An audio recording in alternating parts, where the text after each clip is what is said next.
What up, y'all?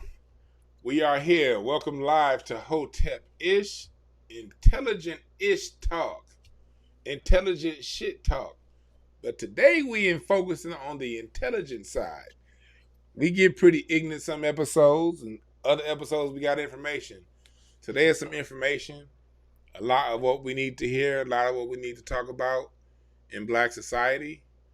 Of course, not in the title, because they like to flag these kind of episodes. But yeah, we here, and we're gonna talk about what's going on with this scandemic. We talk about this a lot, so I like to bring the experts. I want to just a little before I introduce my guest, a little bit of house business. Remember to go to hotepish.com for your t-shirts, merchandise. This coming Sunday, we're gonna have Judge Joe Brown, and Monday we're gonna have Dr. Carmen Johnson. So we have a lot of information coming to you this week. What's up, Mickey Knox in the chat room? What's up, Star? Thank you for joining me.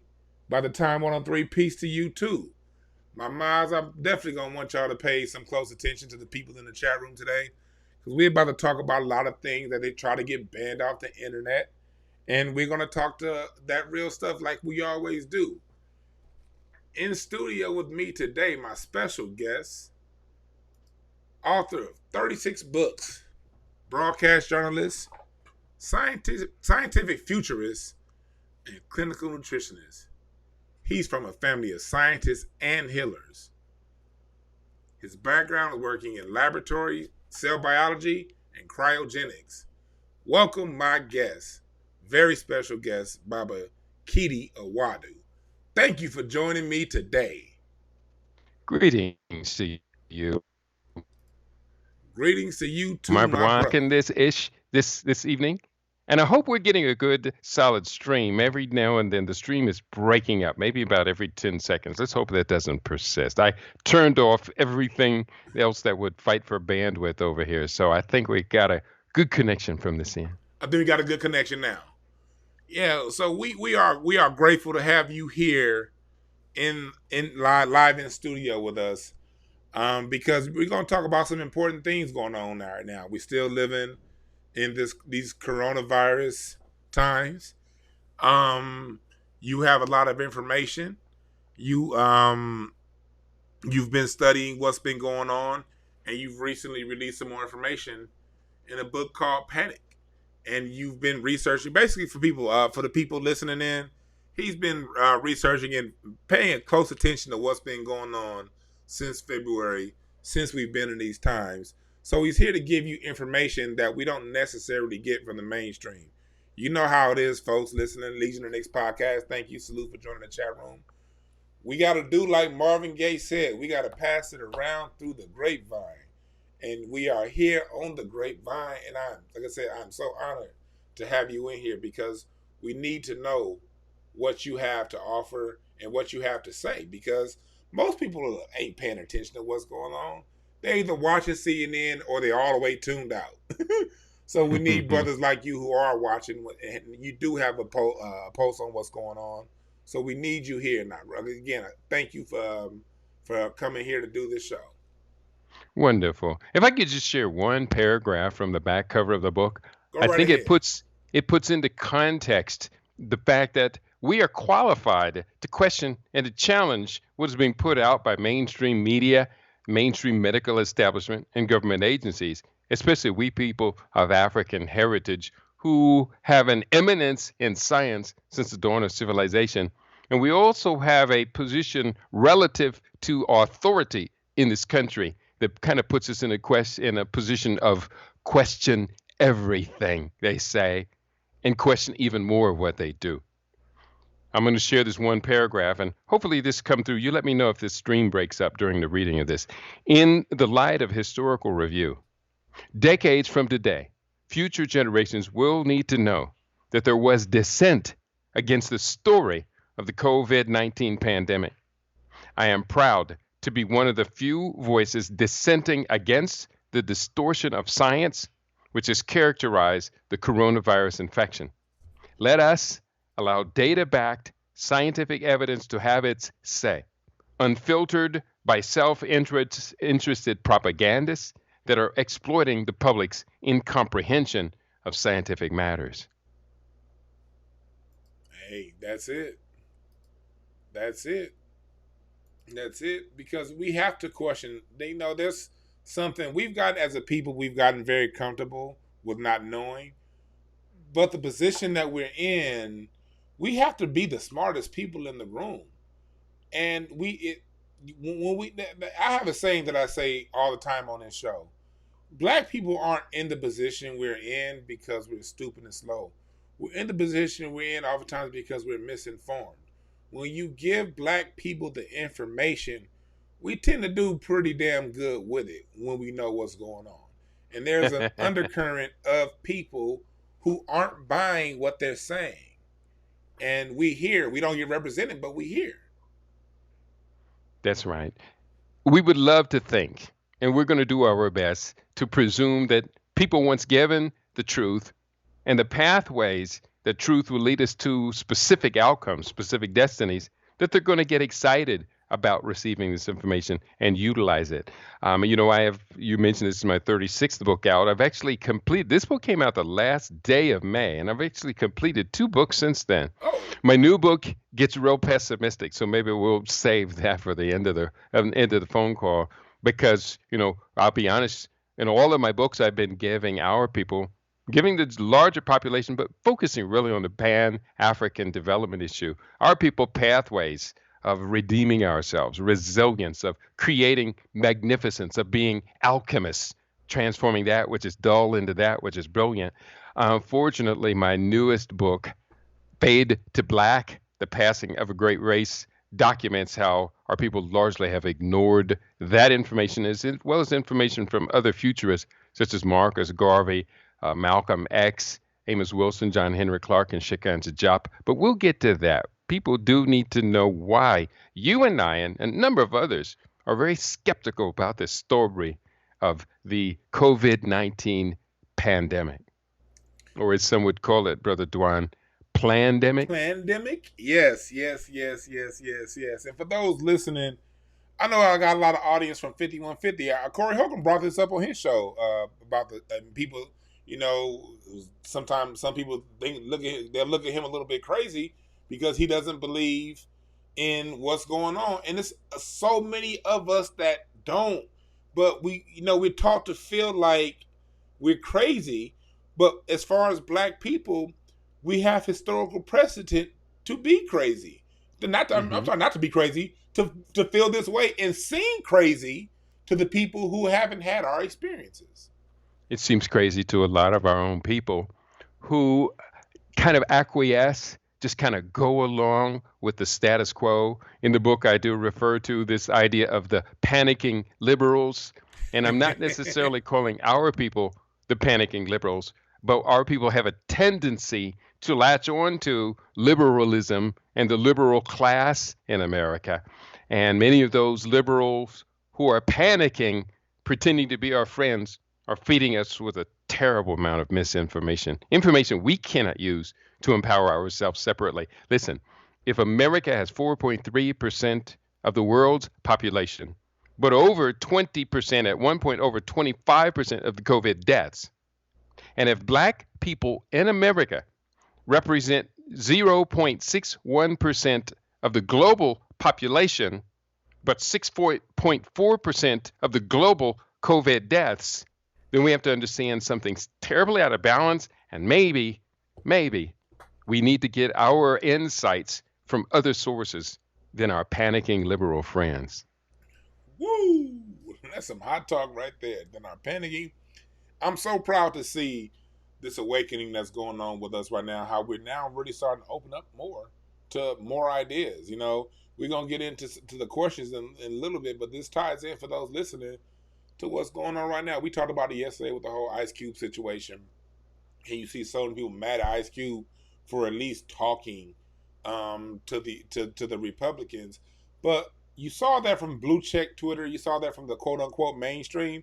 But one thing I'm really proud to see is the non-blue check Twitter, the day-to-day rank and file, the black Americans, the people that are day-to-day we've been seeing through it, and we've been checking a lot of these entertainers that have been put in place to mislead us.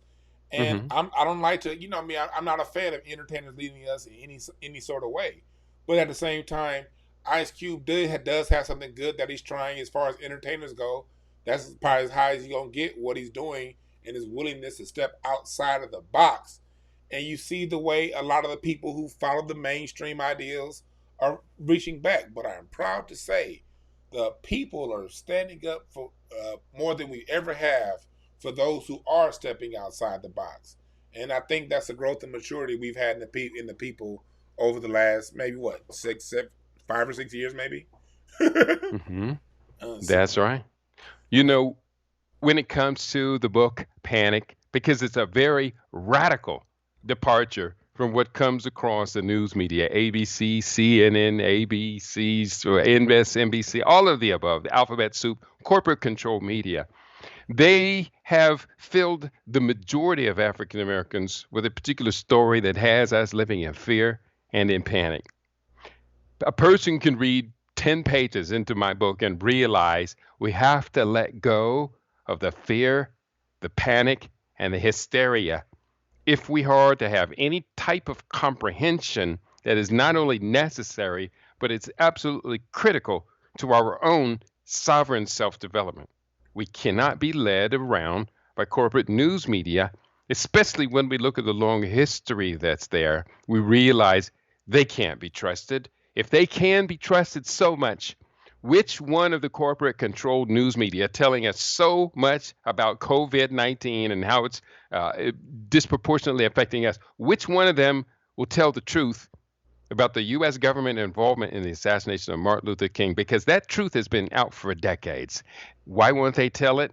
Because they are in solidarity with the plutocracy who keeps pulling off these mass events, these assassinations of our genuine leadership, as well as in this particular case, pulling off one of, but not the only, one of the biggest scamdemics of a fake epidemic of infectious disease that has been pulled off in the last half century.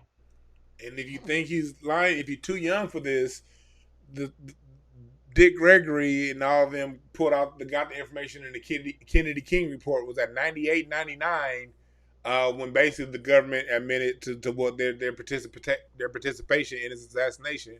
What was the number one thing in the news? Monica Lewinsky and Bill Clinton. So that's just the place that we in right now. So we here. So let's get into it, Baba. Let's go. What are your qualifications to challenge the mainstream medical establishment? Let the people know. Okay. I'm a reggae musician, lifelong career entertainer. But I happen to have been born into a science household. My father, who was son of sharecroppers, went to college. And when he graduated, he became an industrial chemist working for a major corporation in the United States. My mother, who was in college at the age of 16, she was just an absolute genius. In fact, while she's maybe the youngest one in her college class, she's helping everyone else with their papers and get their dissertations and things together. So I was born, I'm a twin. We were the youngest sons of this couple. My father brought his college library to our home, and our mother was so astute at homeschooling us that before going into the first grade, entering public school, I was teaching myself to speak French from my father's college textbooks. So that's just how literate we were prepared to be. And all throughout my life, books and literacy has been an absolute anchor. The rock upon which I think I build everything is a high level of literacy. When I went through all my schooling years, I was a straight A student, except for one year I discovered pop culture and hip hop pants. And that year I decided to become average. So I became a C student that year. And I warned my daughters later when they were going through their schooling, never bring home a C because it means you're average. And in a nation of stupid people, average is what you do not want to be.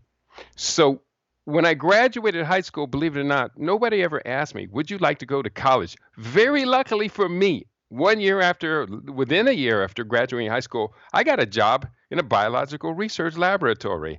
Now, I came in on kind of the lowest level position, but because of my scientific curiosity within the 4 years that I spent there, I had learned everybody else's job really in the whole facility, especially the layers of jobs in the laboratories. And so I really had this fascination with biology, cell biology, and a number of other ologies, meaning biological sciences. And so that carried with me. So I left there. I went and I traveled the world as an artist and as a creator, but I couldn't let go of this fascination with science. And so in the mid 1980s, to make this short story as brief as possible, a new thing appeared on the scene called HIV/AIDS. Yeah. And when it appeared on the scenes, the original story was this is a biological weapon targeted at eliminating black people. Because I had this background in the sciences, I just said, well, on behalf of my people, I'm going to get into these research corners and look at the data, look at the literature. I remember spending about $50 for a big stack of papers, and I started going through these papers, and I wrote the first of 3 books that are written on that subject of HIV/AIDS. The first book, called AIDS Equals Genocide, I believed in the existence of the virus, and I wrote some appropriate responses that we would have. Later, within a few years, I started questioning my position because I was seeing just too many contradictions in the science of it. So starting 1991 through 1993, I wrote a series of papers questioning the legitimacy of the HIV equals AIDS hypothesis. So by 1993, I started publishing these, and in 1996, I released the second of the 3 books called AIDS Exposed, in which I had reversed my position. The third book, which came out 5 years later, was called AIDS, The Establishment Confesses It's a Hoax.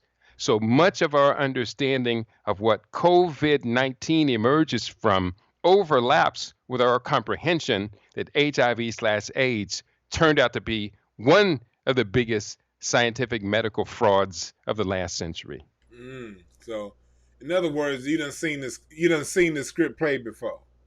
The parallel between HIV/AIDS with its 29 associated diseases that had been around for a long time, never had been connected together, but now with HIV/AIDS, all 29 were caused by HIV that they couldn't find, so they came up with these antibody assays that really were not tests for AIDS. Man, let me tell you, this thing was almost a complete mirror.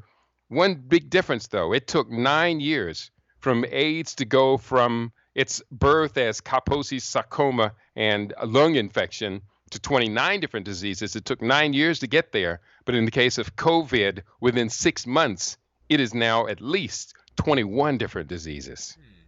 No connection of the 21, except they're tied together by a diagnosis of COVID-9 antibodies. And then when we look closely at the antibody tests, that all falls apart. We'll talk about that during the course of this conversation. Again, thank you guys for joining us. We are here with Baba Keidi Awadu. He's here to give us information regarding what's going on with this. Everybody in the chat room, like, share, subscribe. But look, the chat room is great right now. If you see someone in the chat room, mods, and they talking that nonsense, put them on timeout. We don't have time to address and entertain anyone here that isn't open to understanding information that's outside of what they hear every day. We don't. Or if they have a direct question, yes. A direct question requires a very direct response, and I'll try and respond to real questions, direct questions, especially if they concern science. Yes, exactly. We want to get to the real questions, but we also know when we see the trolls. We know the difference. And yes, so, the trolls love. They follow me around. They've been following me around for about 25 years. When I was at Accelerated Radio, anytime I have a show like this, it was just one random. I can tell he was white by his voice. It just only would happen when I have somebody on give me information like this. He will call in and just start screaming, going, "Ah! What the fuck?" And he would only call when I would have information like this. Like he wouldn't call on no other show. That's right. Yeah, so I hope you claimed him and said, "See, I told you this was real because we got the troll calling in." Yeah, that was some weird stuff, man. So why did you feel the need to publish Panic? What compelled you to do that? There is an old saying, and it's been said in many different cultures, many different ways. You shall know the truth, and the truth shall set you free. We are living in an era in the United States, and this is happening in other places where we, as people of African heritage, find ourselves as a minority population within nations dominated by others, especially those who were formerly our enslavers and colonizers. We're living in an era where they are actually instigating campaigns and programs directed against our sovereign, sustainable development. In the new book, I begin the book looking at three elements. One called Eugenics, which is race improvement through selective breeding, basically, population control. I looked at genocide, and it's the official definitions of genocide and as they might apply to today.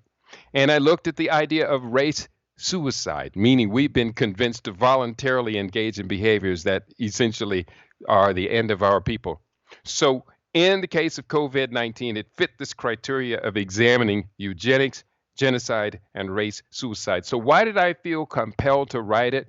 Because it was a science book. It was really difficult, and I had just completed, well, actually it was writing simultaneously, but I released 2 books on science in the same month. And that is a very, very difficult task to do because a lot of confirmation has to be done when you're writing on science matters. Why did I feel compelled to do it? Damn it, why? Because I could. That's a good one right there. That's a lesson a lot of people can learn. Shit, do it because you can, goddammit. You ain't got to explain this stuff to nobody. Shit. That's right. And be superlative. Yes. Don't just do it. Be the absolute best. The best of the best of the best. And I am proud to say no one has challenged me to a debate or challenged me successfully about the information that's in Panic. But one of the reasons they can't challenge me is because I use 173 references. The majority of them are from the peer review science community. And most people who would challenge me on this are too lazy to read at that level.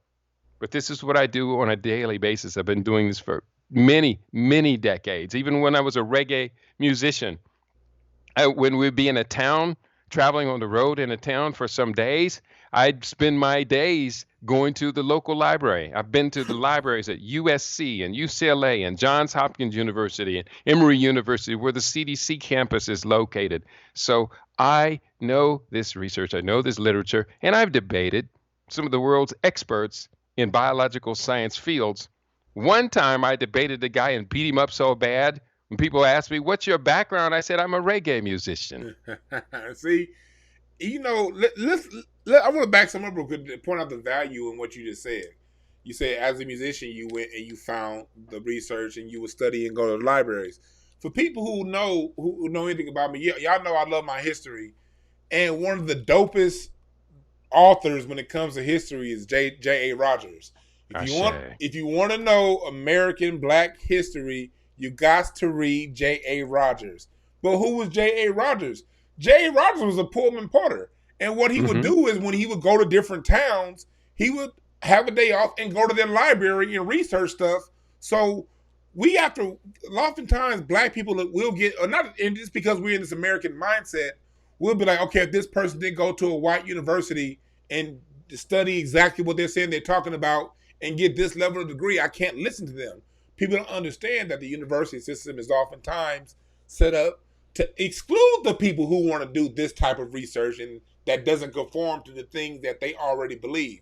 So when it comes to us as Black people, we've gotten a lot of our dopest information from people who've had their professions, who've taken their time out to research and put that information into books and pass it along. So we always got to remember our geniuses are always going to look a little bit different.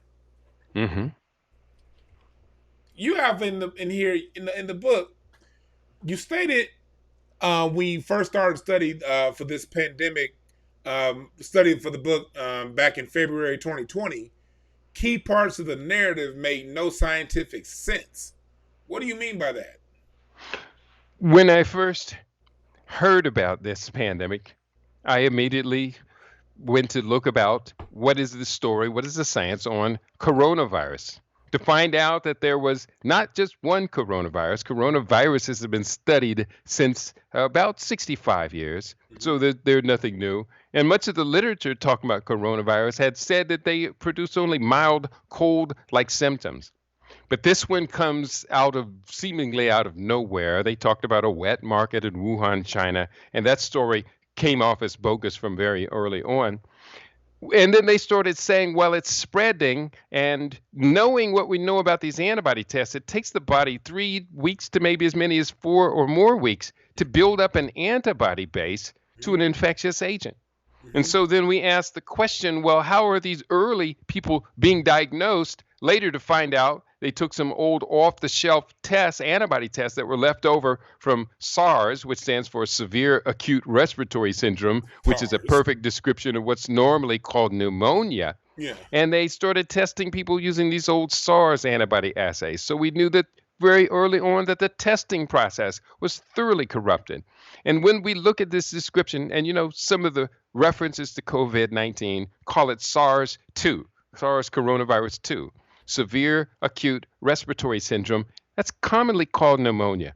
So when I first started looking at this, my presumption was, are they calling common pneumonia cases a new infectious agent? And the answer was yes. And it wasn't until the Italian coronavirus outbreak and experience and their scientists started looking at what were the comorbidities, meaning pre-existing diseases and disorders that these people dying of COVID were suffering, then we started to see the expansion from pneumonia disease to then it started to expanding to hypertension, diabetes, cardiovascular disease, cancer. So now 1 becomes 5, and now it's become 21 comorbidities. And so from early on, we could see that they're calling other diseases that people are commonly dying from, now they're calling them COVID without a verified gold standard-based test to confirm that everyone who's being diagnosed with COVID definitely is infected with this virus or with a pathogen. And they never established that. That's just called the Koch's postulates, which is used as a gold standard in infectious disease epidemiology. So they're not even, basically what you're saying is they're not even meeting their own standards, but telling us there's something going on. There are over 90 COVID antibody tests that have been put out, and none of them, not one of them, not even PCR or what they call it, RT-PCR, reverse transcriptase polymerase chain reaction, which is said in this case to be the gold standard. They're not even using it in the overwhelming majority of cases. But the man who invented RT-PCR, the late Dr. Kary Mullis, himself said that his test was not a gold standard for HIV infection. Now, once we understand all of this, then we understand when these things pop up, where we can look to see are there flaws in this hypothesis. And we saw those all along. And so now we challenge the very validity of it. I went so far in the book, Brother Dewan, as to say that 124 years of the propagation of this scientific pursuit called virology needs to be reconsidered to the point that we may want to take 124 years of virology and throw it into the trash can marked junk science. And it's crazy too. They always say, one tactic that people use, whatever they're doing, accuse the other side of doing first. So when you see the mainstream, how they're so quick to call us other people's thoughts that don't, or other research, not thoughts, research that doesn't agree with whatever they're saying, they're quick to label it junk science. And then they've gone so far as to now, they don't even allow you to even share the news. And it's something that I've always said, anything that's true is consented to questioning. And if they don't want you to even question it, how solid is what they're saying? And I'm saying that to the people listening. You're hearing things, and I thank y'all for listening and tuning in. What's up, Dion Peoples? 400 Year Sword, Legion of Knicks. Thank y'all for listening right now. I'm saying that to say this. Information. Sometimes when you've been told the perfect lie, the truth is unbelievable. Mm-hmm. And to always, you can choose to believe or not believe. What we're saying is this: You want to always stay in the mode to where you're bringing in information and you decide for yourself, because that's what it comes down to. Don't ever listen to somebody telling you what not to listen to. Can't nobody tell you what not to listen to. You listen to what the hell you want to listen to. And if you're smart, you're going to listen to as much as you can so you can decide for yourself. So we're getting some good information in right here. So I want to thank everybody for listening and tuning in and taking notes. And like I said, I mean, we definitely want you to buy the book right here, Panic. We're gonna get into some more questioning. Did you have anything you want to say today, or do you want to keep? Or we can keep on going to the next question. Well, I do want the people to take a look at where they can buy the book Panic. They can get it at keidi.biz, keidi.biz. There is a separate website for the book called thepanicbook.com. But if you go to keidi.biz, you're going to see most, if not all, of my other 38 books. Keidi.biz is right there above his head. Y'all see in the overlay, Keidi.biz, and you see his email right there. So for those, if you want to know how to spell it, it's right over his goddamn name. It's right there. Look it up. Buy the book, because that's what we do here. We support. As much as we talk crap, as much as we inform, I want to thank you guys, because one thing, I definitely want to thank my listeners, because I've had previous guests all tell me that whatever they had, things that they had to sell, whether it be that or whether it be a Cash App, you guys have contributed, you guys have bought things. So I want you to keep this up. Always keep the information up. Always keep the information up. Buy the books, keep books. Don't depend on you getting fed this information. Keep this information around. That's true, that man. Very true. All right. You claim that most people, including medical professionals, cannot answer the simple question: what is a virus? What's up with that? When you believe in things that you don't understand and you suffer, superstition ain't your way, Brother Duane. Yep. Stevie Wonder. It was such a profoundly wise statement that he put in that I end up quoting him on that at least once a week. And it's something really to think about. People believe in, they're terrified of viruses. Do you want to take a stab at that question, Duane? What is a virus? Simple, 4-word question. What is a virus?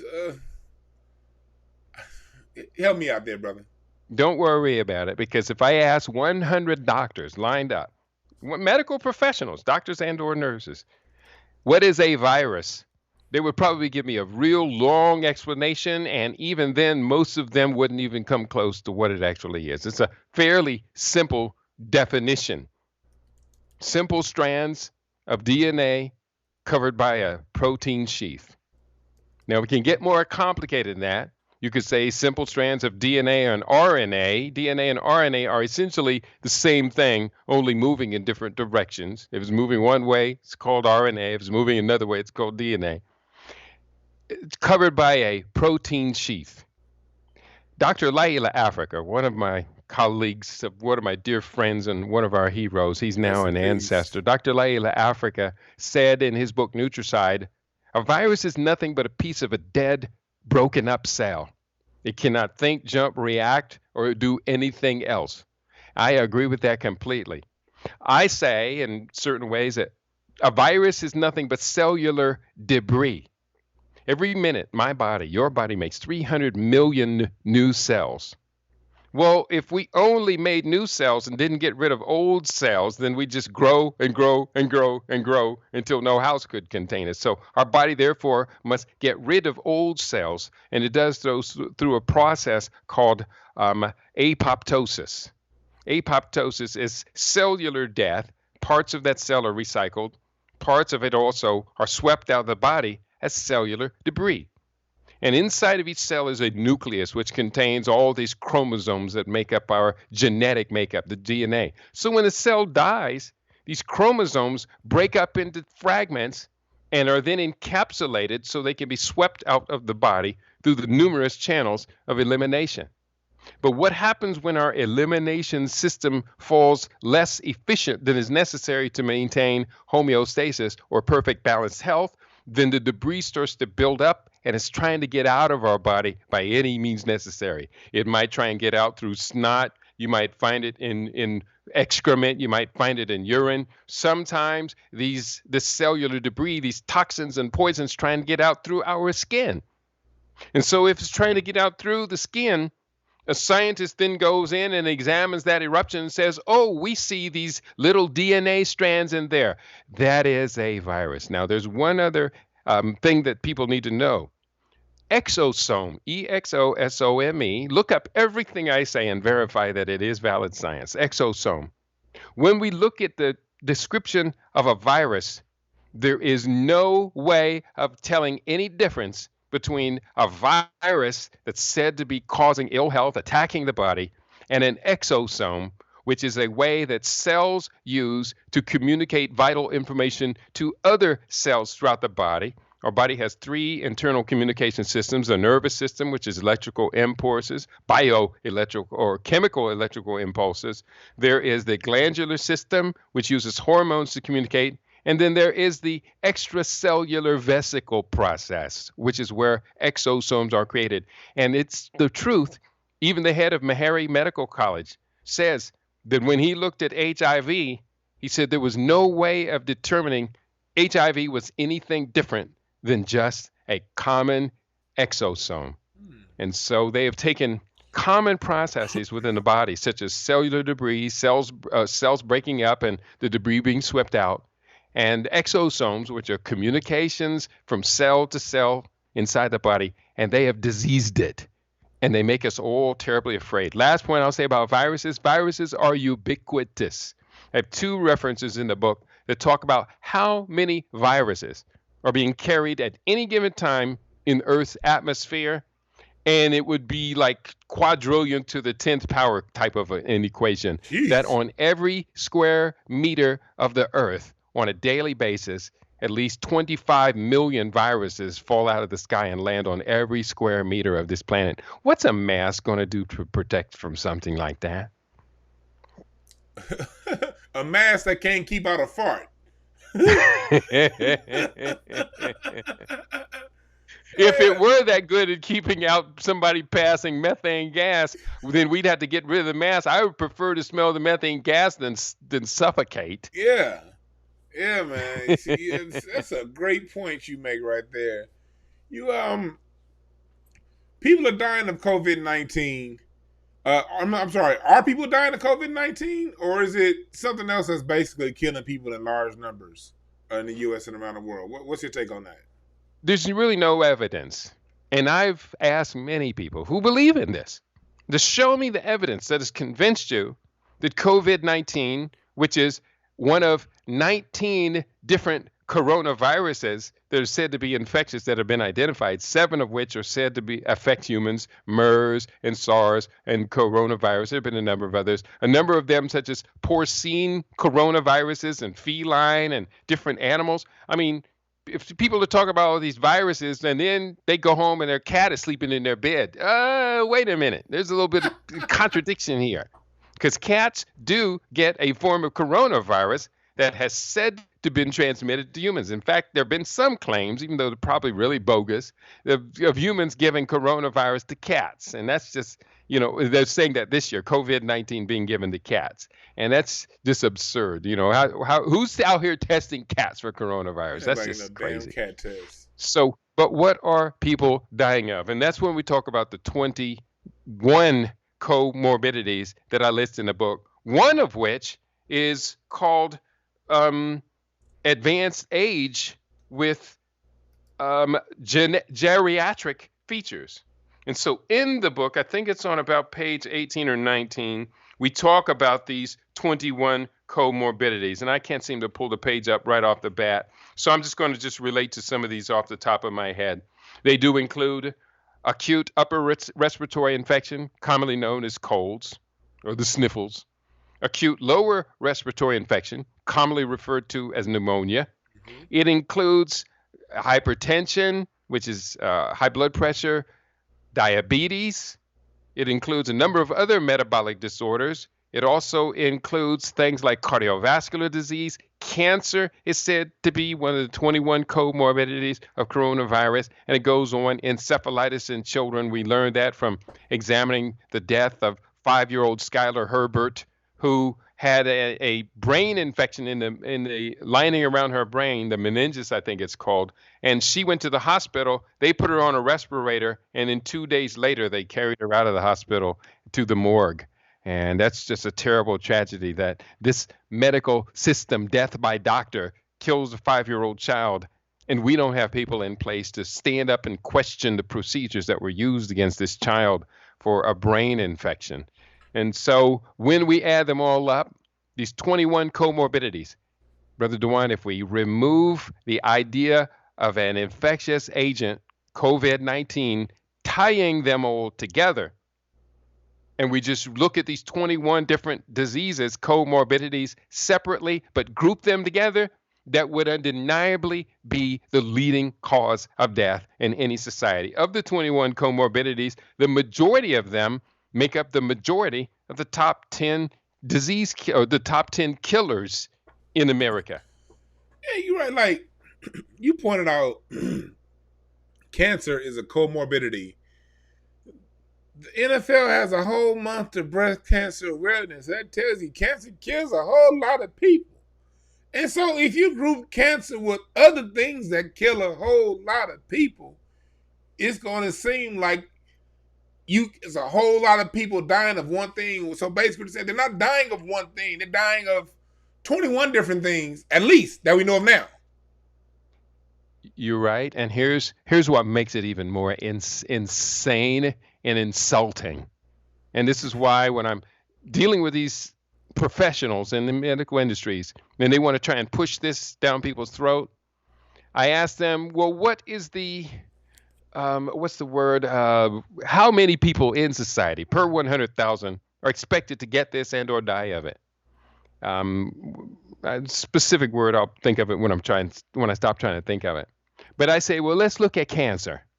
Back in ancient Egypt, where cancer was first being written about, diagnosed, the incidence of cancer at death was 1 out of 400. That's the best evidence we have. 1 out of 400 people at death had cancer. In the year 1900 in America, it was 1 out of 24 people. In the year 2000, it was 1 out of 6 people.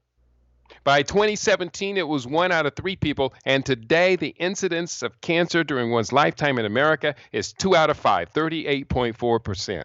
Whoa. So if you're talking about you want to prevent COVID because of a very low propensity for people or risk of people dying or being infected with COVID, and you won't acknowledge that 80 years of pumping money into this cesspool called cancer research has not yet solved the problem that Otto Warburg solved in 1931, I cannot trust you. Real talk. Like how much, look, people, if we treated the media the way a lot of y'all treat y'all ex-girlfriends, we'd be good. Yeah, homegirl screwed you over twice, and you ain't never gonna talk to her again. She lied once or twice, and you ain't gonna ever talk to her again. Or listen to her again. The media came out and said, hey, look, yeah, we admit we was part of this Mockingbird program where the alphabet agencies were working in key positions in our jobs, and matter of fact, some of the alphabet people were anchors themselves, but trust me, we won't do it again. If you believe that, I got some land to sell you in the middle of the Milky Way. If you believe them saying they won't do that again. And you know something, when you talk about how the alphabet agencies are embedded in the media, one of those alphabet agencies is called the EIS. That stands for the Epidemic Intelligence Service. And when you look at their background, They're inside of the Centers for Disease Control and Prevention, a wing of the Department of Health and Human Services. But the Epidemic Intelligence Service actually comes out of the Department of Defense's biological warfare surveillance system. So later, after the end of bioweapons was declared under the Nixon administration, the EIS people went into the CDC, and now they are the surveillance agents telling us all when there's an epidemic. But don't get me started talking about the EIS. We could do a whole nother program on just their tremendous failures, such as one called monofluoride overfeeds, the fluoride that they put in the water. Well, every now and then, the water systems that put the fluoride in the water overfeed. They put too much fluoride in, and the population of that area gets real sick of flu-like symptoms. The EIS has documents on this, but do they tell the public of what they've been finding, that you have a fluoride overfeed in your city, and that's why there's so many quote-unquote flu cases this season? They don't tell people that, but it's in their literature. It's in the surveillance data. I read it.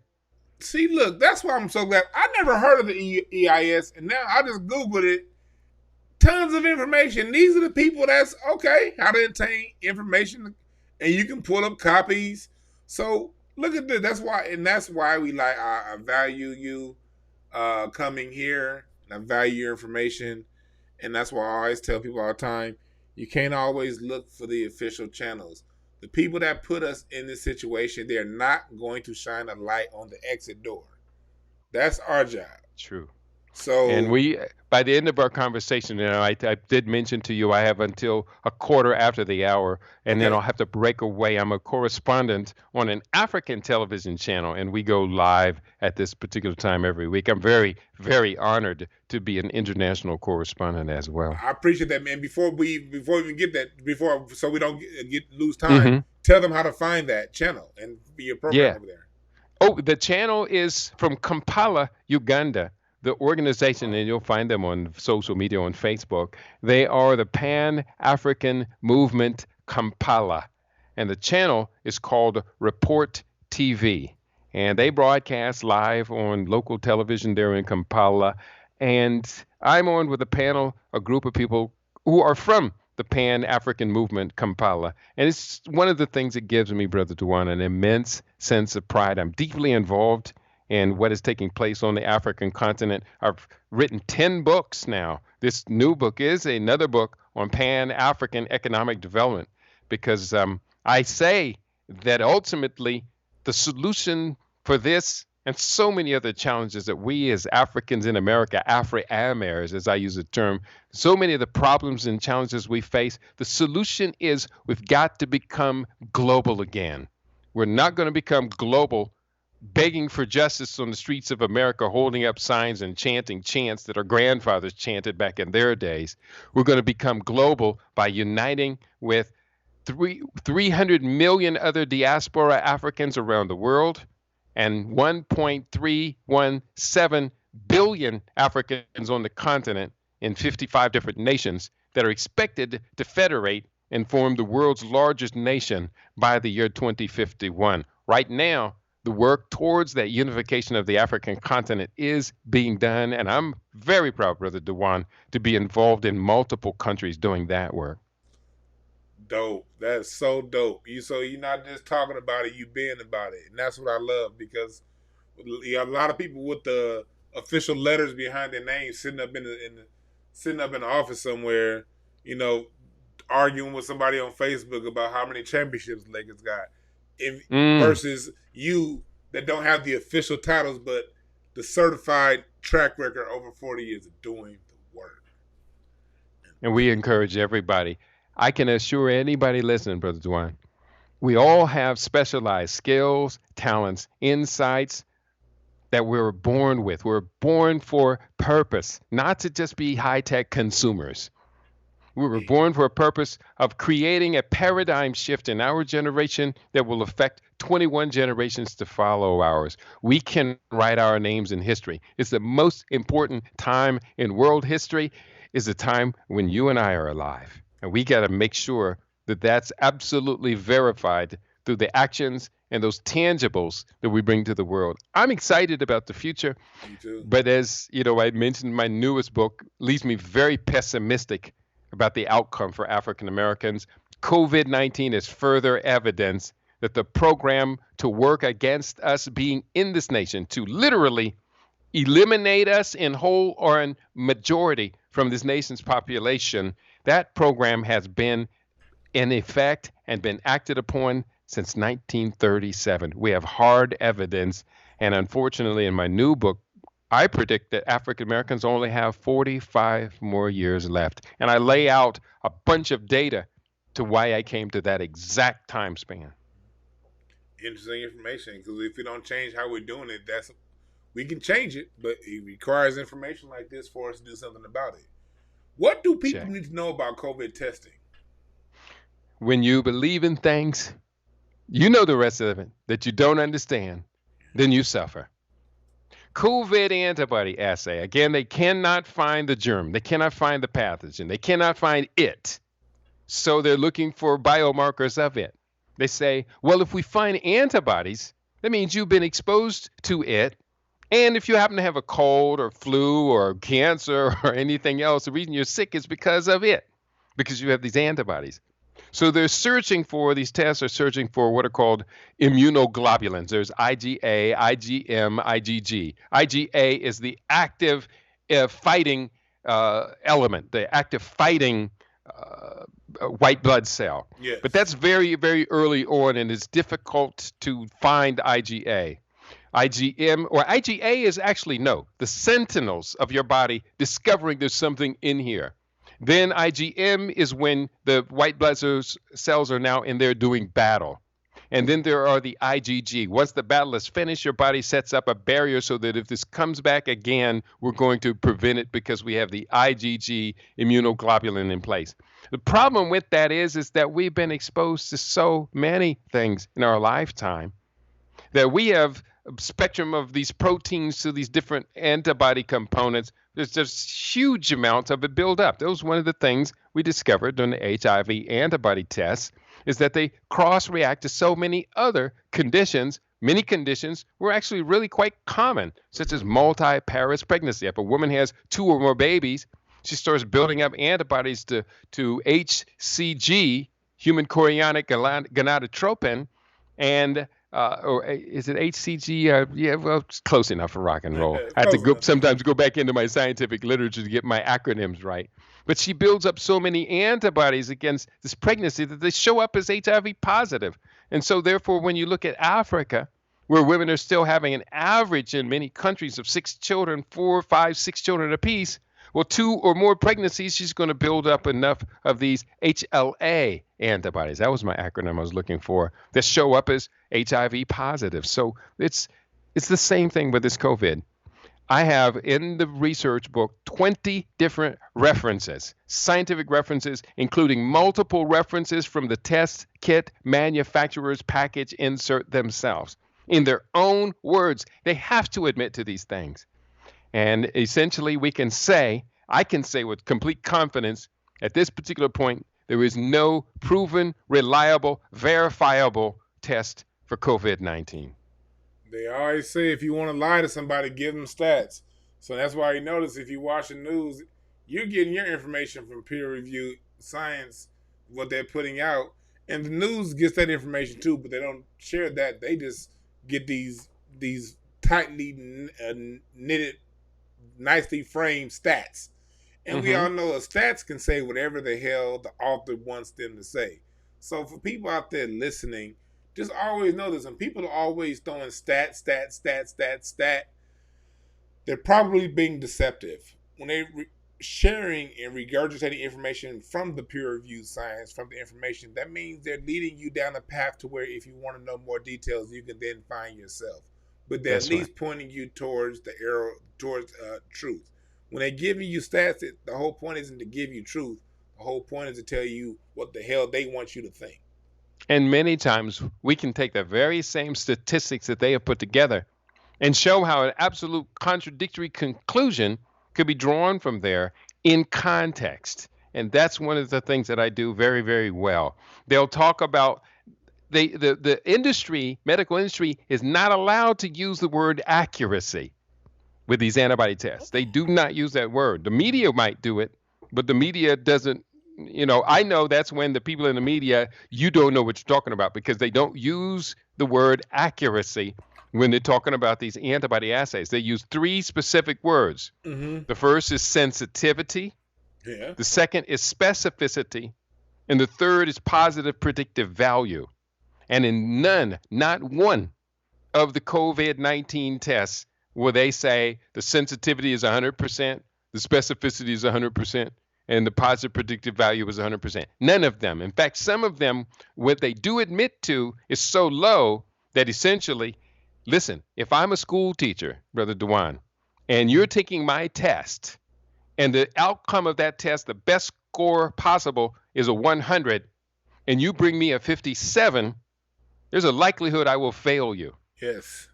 If you bring me a 35 on that test, there's a greater likelihood that I will fail you. You always failed that. And that is some of these COVID-19 tests are bringing in positive predictive values that are that low. But if someone says, well, our test is 99.8% specific, well, that might sound impressive unless you're talking about a large population where very few people are expected to have it. This came up in the subject of HIV and AIDS. Just real quickly, it said 99.8% specific. That means it had a margin of error of 0.2%. Well, if you take your 0.2% and measure that times 100,000 people, now you have 200 people who have been given a misdiagnosis. And of your 100,000 people, you're only expecting 6 of them to have HIV, but 200 tested positive, then you understand that the overwhelming number of people testing positive for HIV using that test were false positives. 194 false positives to 6 true positives. See, and that's why I always talk about you got to get behind the numbers. And I generally use basketball as an analogy because that's the level a lot of people can understand it on. When it comes to statistics, if you really want to know the whole story, you got to watch the game. No different than life. You can't just look at the statistics. You got to watch everything. You got to watch the whole field, seeing what's going on, and That's balance right. what you see going on with what your experiences is, and not just listen to somebody that's trying to mislead you. You state that the science of virology has failed public health policies, and it needs to be known. It needs to be thrown in basically the garbage bin of junk science. Please elaborate on that. Yeah. We're going to go back in time. Of all of our studies, history is most qualified to reward our research, so said Malcolm X.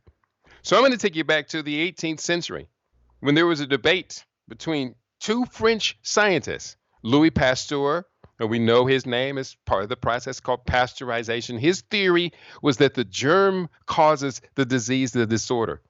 But he was confronted by more than one scientist, the most prominent of which was Edwin Beauchamp, who said, no, it's not the pathogen, it's the environment. And here's how you and I can validate. I have come to believe that Edwin Beauchamp was absolutely correct and that the Louis Pasteur system, which has come to dominate medicine, has been one of the catastrophes of Western medicine's approach to infectious disease. Let's say you and I are on an airplane. There are 100 people on the airplane, maybe 200 people on the airplane. And somewhere in the crowd, there are 2, 3 people, 4 people hacking and coughing. Oh, no, we know that sound, hacking and coughing. They have an upper respiratory or a lower respiratory disease.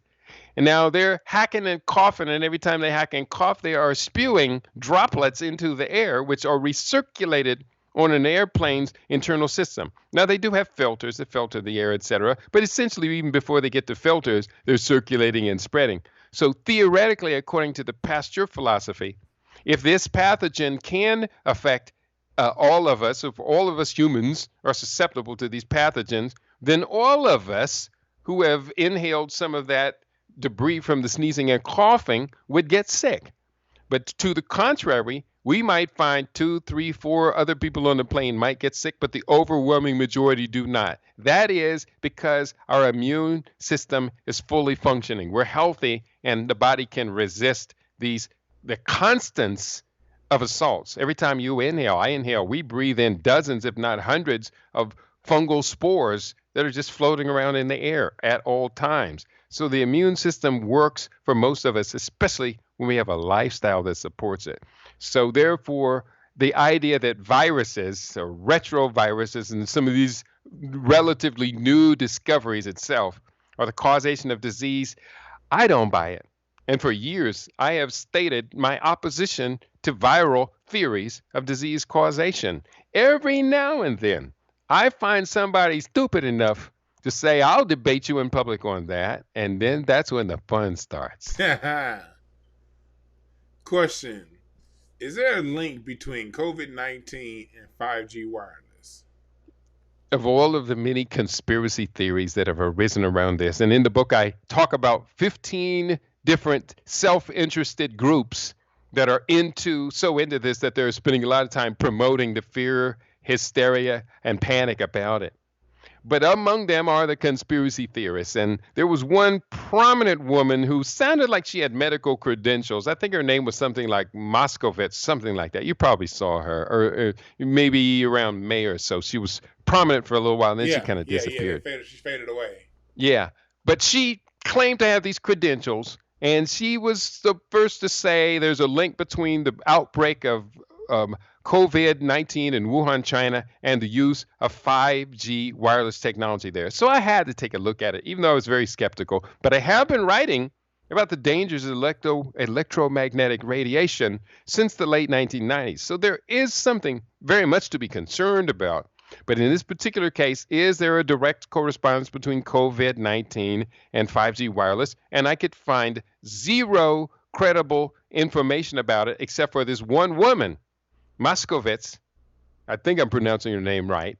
And then I found a lecture of her saying, they talked about her credentials. She says, well, part of my credentials, I worked on the team with Robert Gallo in the discovery of HIV. It blew up all of her credibility because Robert J. Gallo was declared by, I think, 3 House of Representative committee panel hearings to have committed scientific fraud. Robert J. Gallo stole this discovery of HIV, if you could call that a real discovery, from the French scientist Luc Montagnier, who went on to win a Nobel Prize. But even then, Luc Montagnier came out and said in the overwhelming majority of cases of people who get infected with his discovery of LAV, which became HIV in America, the majority of people dismissed it from their bodies within 2 weeks. Of course, the press didn't want to cover that statement by the Nobel Prize winning discoverer of LAV, which became HIV. So we've got a lot. We got a lot we're putting on the plate, brother. Hopefully we've stirred some curiosity in the people. They're going to follow up. I hope out of this audience, I hope 20, 40, 80 people get committed to say, I've got to have this book, Panic. I got to read it. I got to look at those 173 references that are in the book. And I have to question this. Why? Because our long-term self-interests are at stake. If we're wrong on this, like we as Black people have been wrong about so many things, then it's only going to speed up our demise. Don't get me started talking about Black Lives Matter, because in the new book, I had a chapter called The Myth of Black Lives Matter. Because if we're going to protest every time the police or law enforcement kills another one of our people, and any death to people at the hands of law enforcement is too many, and the families suffer terribly. But for every one death by killer cop, we got to look at killer medicine, which kills about 689 to 1. And then we got to look at abortion, which kills 849 Black babies a day, every day in America, and has done so for 47 years. We cannot survive that. So Black lives, do they matter? I say at this particular point, not the way we're acting. Not the way we're acting. And that's why we're here. We're here because at the end of the day, look, everybody ain't going to make it. But we have to come together with those who have a mindset and the willingness to do what it takes to make it if we're going to go through with this process. And you're 100% right about that. It has to matter to us first, and it does matter to the people who come around to get and seek the information. So again, like I said, I appreciate you for coming on down here.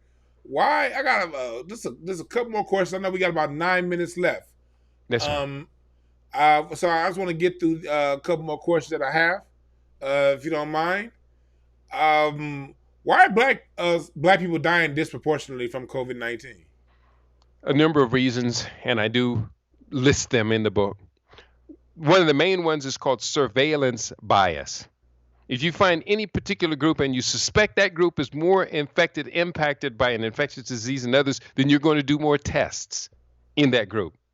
The more tests you do, the more people you're going to be getting diagnosed, whether they be true positives or false positives. That's just the thing. And in the epidemiology community, the words surveillance bias are well known, and they always point to, whenever those words are used, it's problematic.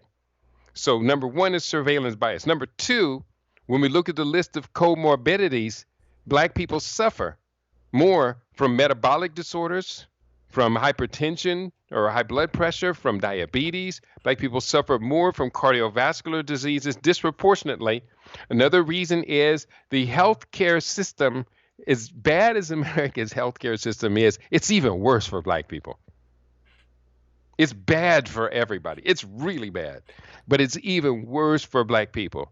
So we're just so happy to get some of that free government cheese. Oh, I'm happy to get some of that free government health care. But it's like the government cheese. It made us constipated and made us sick. Well, we're getting the health care from a substandard healthcare system, giving us substandard health care.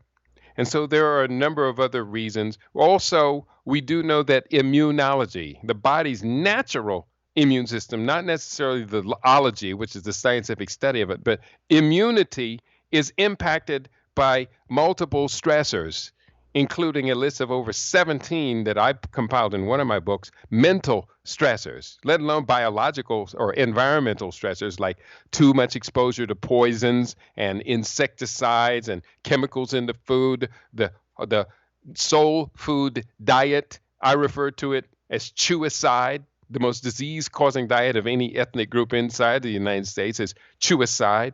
So when we look at all the reasons that why we're disproportionately diagnosed and disproportionately dying, all of those, but also a lot of it is because a lot of our elderly people, the aging out baby boomers, are in these hospices and public care systems and not being taken care of by their families. And those are the primary places where they're going to haul off coronavirus bodies. Haul them to the hospital first, where each hospital is going to get $13,000 per body that comes in.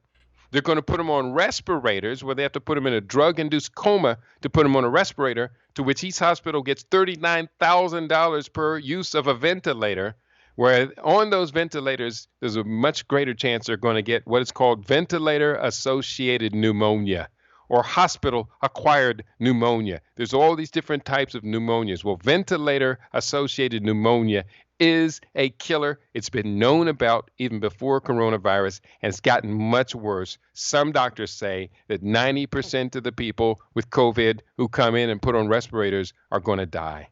That's disproportionately our people. Wow. See, and I've been hearing these numbers consistently. That's why I didn't really jump on the scare, because as I was looking, I was like, you hear little news like this come out, and as much as they've been trying to ban it, the deaths and the number, it just ain't adding up. So again, thank you for clarifying a lot of this, because we see something ain't right, but we oftentimes can't quite put a finger on it. What does the disruption to global affairs mean to the future after the appearance of the coronavirus pandemic? Brother DeWine, have you ever heard the story that before the bombing of Pearl Harbor, which caused the United States to enter World War II, that the United States had broken the diplomatic code of the Japanese communications and knew that there was an attack imminent? Yeah, I remember hearing about that. That was a Pearl Harbor. And the Pearl Harbor caused the United States to enter World War II at a point where the other major powers had been sufficiently decimated, so at the end of it all, the United States would come out number one. They waited as long as they could. Well, then, before 9/11 incidences of the year 2001, about 4 years earlier, a group called the Project for a New American Century when considering what would it take for the United States to maintain control over the world's energy supply through the petrodollar and U.S. control of oil distribution. What would it take for the United States to be able to hold on to this power when many of these countries like Iraq and Libya and others were starting to press back? They said, what we need is a, quote, new Pearl Harbor. And on September 11th, 2001, that new Pearl Harbor happened with the bombing of the World Trade Towers, planes coming down in D.C. as well as Pennsylvania, plunged the United States into a perpetual war that is still going on 19 years later. And so I, in the book, say the coronavirus is a new Pearl Harbor. And what was sought out and needed, and look at the behavior of people like Bill Gates, but he's not the only one who have been taking advantage of this to affect their agenda for population control, wealth concentration, etc. So with coronavirus, it's been a severe disruption to the whole world global economic system. Amazing, though, that even amidst the coronavirus disruption, massive businesses shutting down and businesses closed and revenue way down, a person like Jeff Bezos managed to make $13 billion in a day. And the wealthiest 1% of 1% have been able to concentrate wealth at an even faster pace than they have been doing since the days of Ronald Reagan, when they started rebuilding the robber baron infrastructure. And it even persisted under Obama, the concentration of wealth. And so we have to understand, though, that disruption happened 100 years ago. And it led to one of the greatest disruptions of the planet, the Second World War, after the collapse of the Weimar Republic. Well, the United States Republic, the empire, is collapsing. And the republic now is in great danger of collapse due to the rise of fascism.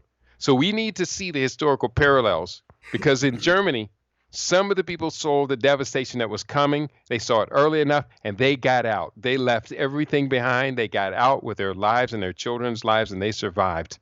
Others in Germany says, I can't leave. I've got too much here. I'm a citizen of Germany. I have a business here. I have to stay. I have family here. And they stayed until they were herded on the cattle cars. History has a way of recycling, my brother. Really good point right there. Something that we all need to think about. How can people access the book and learn more about your other books? They can learn more about this particular book, and there's an associated bunch of videos. I have over 65 videos associated with this book, Panic. And the book site for this specific book is thepanicbook.com, the Panic Book.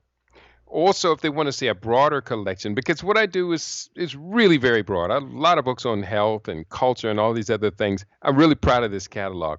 They can go to keidi.biz, keidi.biz, and there's a catalog there where people can see the books, and hopefully whatever you do, whatever you specialize in, whatever is your passion in life, I bet you I got at least one book on that.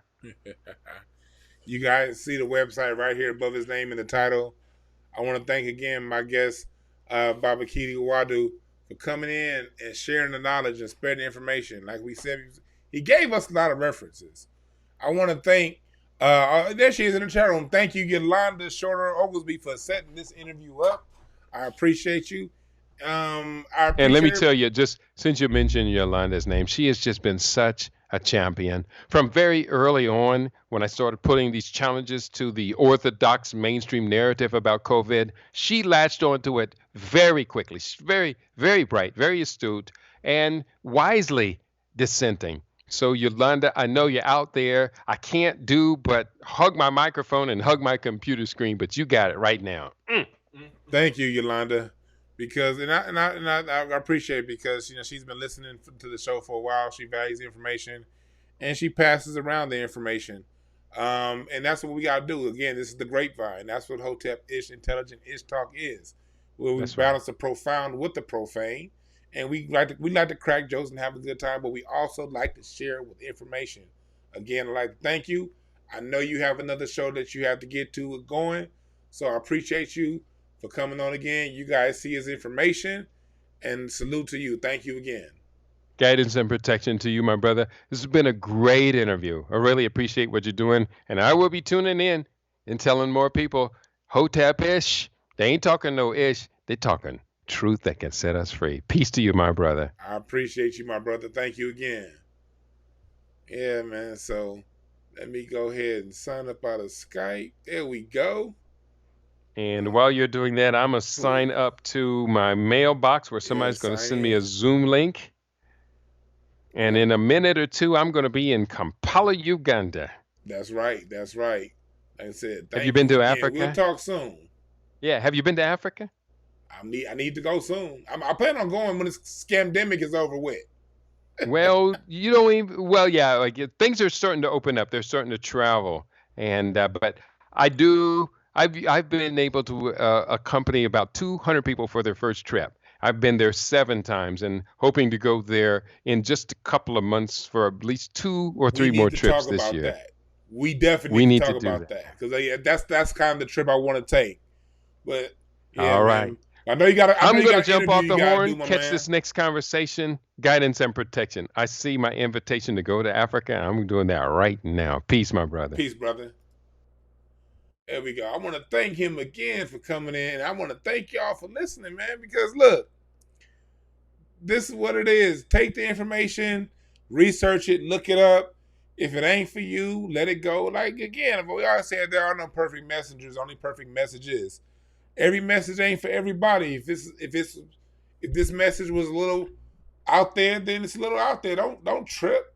You know what I mean? If it's a lot of people out there, and I'm seeing in the chat room, it's a lot of people out there who are vibrating with what he was saying. There are other people out there who don't know, but you're going to look it up.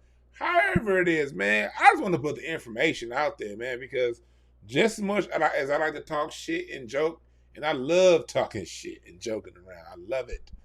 But I also like passing the information because that's black people, we ain't stupid. We smart as hell.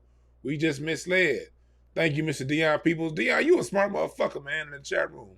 You always saying some smart shit. And Craig Facts, you be running your mouth, bro. You be saying some smart shit over here. Who else we got in the chat room right now? We got One Punchline in the chat room who's been, and that's a good ass name because out of all the jokes you had, only one of them hoes was good. Shouts out to you. Thank you for joining the chat room. One Punchline, New Ways, Alma Dix Insider. Man, don't apologize for nothing. You good. You don't trip. I didn't even see you do nothing funny or messed up in there. Who else we got in the chat room? Shahar La'at. I thank you, Shahar, for coming up in here. You always holding things down. But yeah, this it just is what it is, man. So we gotta pass the information. One thing I want y'all to do is check out that Dr. Claude Anderson interview on the Breakfast Club today. Dr. Claude Anderson is talking that real shit like he always does. I didn't even get to finish listening to it because I didn't know about that shit. Because I took Breakfast Club notifications off. I don't really watch it like that. So someone sent me the Claude Anderson interview while I was on Craig Facts. So I was listening to that shit on the way from that show to here. And I got through about 30 minutes of that shit. But Claude Anderson is sounding as good as he's ever sounded in this interview so far. So when I'm done talking to you niggas, I'm going to go ahead and finish listening to that interview. What's up, Cadillac Reese? Thank you for joining us. New Ways, Mickey Knox. I block Vlad TV, all that stuff, man. But that's what we're here to do this for. But I want y'all to tune in Sunday at 7:00 Pacific time. We're gonna have Judge Joe Brown, the judge. I want to thank Dr. Randy Short. Y'all know I'll be talking to Randy Short. Dr. Randy Short hooked it up. And so did Ronald NBA Hurd. Look up Ronald Hurd on YouTube. His I'm drawing a blank to his damn shit. Usually Ronald is sometimes he's in the chat room. But Ronald NBA Hurd, look up his YouTube channel.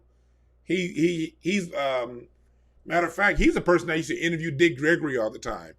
On his channel, he has a whole bunch of old interviews with Dick Gregory that he did when Dick Gregory was alive. Ronald was actually the person that brought Dick Gregory Brack to the forefront.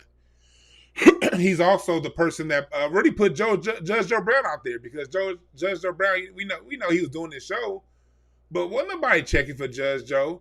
But it was Brother Ron that would interview Judge Joe Brown all the time, and his interviews with Judge Joe Brown would go viral. And so yeah, I want to shout out to Brother Ron and Brother Randy Short for hooking me in with Judge Joe Brown. So we gonna talk all that real shit. And I'm so mad. I'm looking for Brother Ron's channel now, and damn it, I cannot find. It's right here. He's in my favorites. What the hell? Oh, We All Be TV. That's it. We All Be TV. All one word. We All Be TV. Look up Brother Ron. So we're gonna have Judge Joe Brown on Monday, and then on Sunday, and then on Monday we're going to have another interview with Dr. Carmen Johnson. She has an amazing story. Arrested and targeted and turned around. Now she's fighting for prison reform. So yeah, we Dr. Carmen Johnson, somebody who was arrested and went from that to getting a PhD. So we're going to have some information like a motherfucker for y'all coming up real soon. What's up, Poppin'? Thank you for joining the chat room. What's up, Chubi? Chubi Igbu. Y'all follow Chubi on Facebook, man. Chubi was there at the Comedy Union, my first night ever on stage as a stand-up comedian. He was also there at the Comedy Union, Craig Smith's first night as a stand-up comedian. Chubi, you a good dude, man. I love you from the bottom of my heart. Strong brother. But I want to thank y'all again for listening up. Take the information that was said today, ingest it. If it ain't for you, don't trip. Again, my name is Dewan B. Thank y'all for joining us. Thank you, Gregory Wild, for your Cash App donation. Yep. Tony Parker is one of the greatest top 5 point guards of all time. Yes, he is. 4-time champion. Led the league in paint scoring back when Shaq was at his most dominant. That's how cold Tony Parker was. I love talking basketball. I just don't like talking basketball with bronsexuals, because them niggas don't watch basketball. They just watch one nigga. They be like, oh, he's the greatest. Fucking dick suckers. Outside of bronsexuals, I love talking basketball. I love talking. That's my sport. I coach basketball. I've been around basketball my whole life. Nigga, I done been in every goddamn stadium out there. I've been in what, 10 All-Star games. I've probably been in almost every locker room that you've seen. Don't think just because I'm a fat nigga I don't know shit about basketball. You better check my fucking record.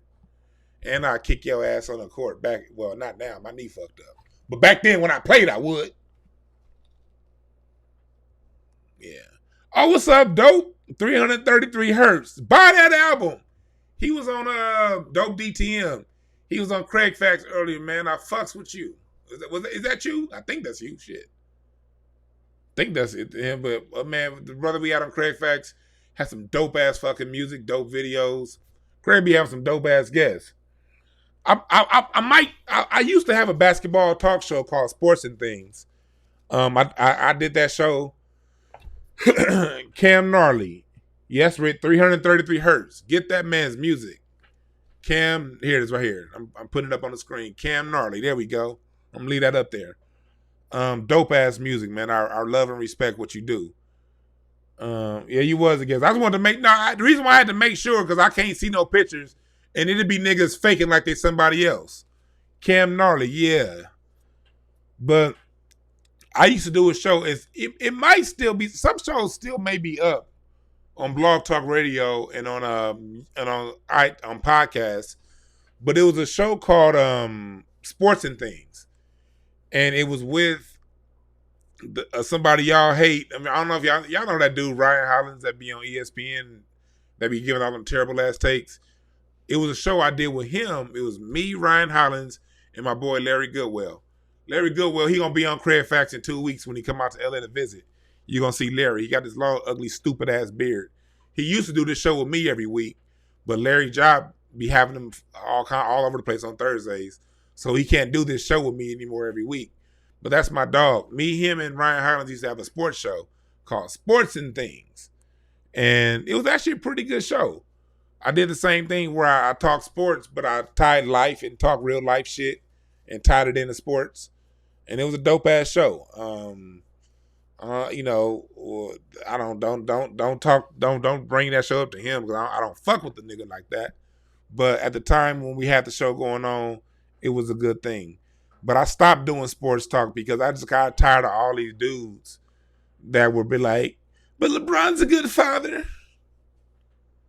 You know, fuck about him being a father when I'm talking basketball, nigga.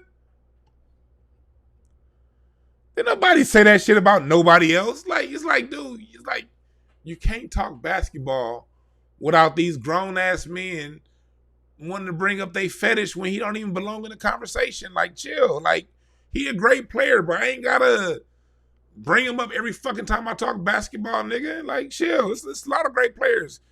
LeBron don't want to see Kevin Durant in the head up fade. I tell you that goddamn much. Tell you that. LeBron is not the GOAT. LeBron has had the greatest help of all time. And he's only had 4 championships out of that. You go to Dwayne Wade and Chris Bosh and you only win 2 or 4? Get the fuck out of here. And the Spurs were old then. He didn't play against the young Spurs with young Tony Parker and young Manu Ginobili. He played against the old Spurs and still lost. Nah. Went back to Cleveland. Kyrie Irving and Kevin Love. I knew Kyrie Irving was a shit because I used to coach and play with when Ryan Hollins was on the Cavs. I was with him. That's when we were still kicking it like that. And I used to go to Cleveland back when Kyrie was a rookie. And this one day, and I got to hear all those stories about LeBron James because I went there the year after LeBron left and he went to Miami. I got pictures and shit of me being in Cleveland when LeBron first came to return and played as a member of the Heat. I was at that game. But I remember talking to a lot of staff and they were like, yeah, nah. LeBron's the kind of person that he looks at his numbers, and if he has more points, like say he has 20 points and 2 assists, he gonna stop shooting to build his assist up.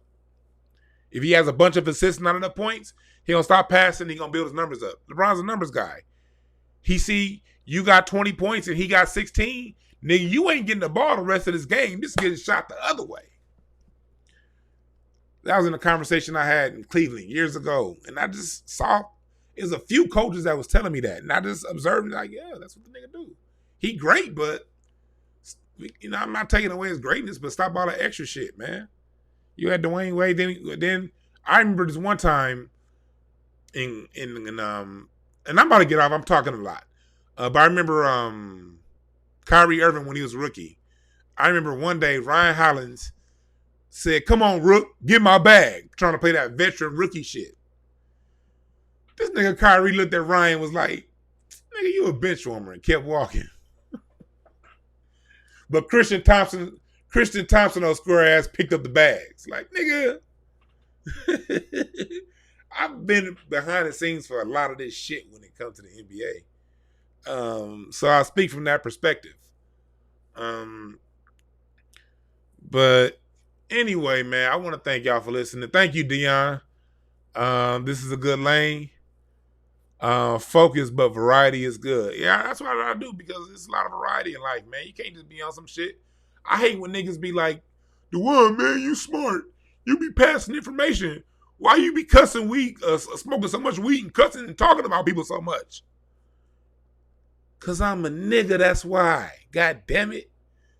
Black people, we created science and we created doing the dozens. Nigga, we created both. And I'm all that. I ain't just fat, I cover all that shit. Crack jokes and talk about a whole bunch of real shit too.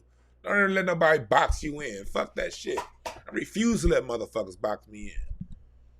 Shit, damn that. I'm too fat to fit in a box anyway. What the fuck I look like fitting in a box? You can't fit a round nigga in a square box, nigga. Kobe's better than Mike. Yes, he is. More skills. Look, they all are great. I don't even want to get too much into that.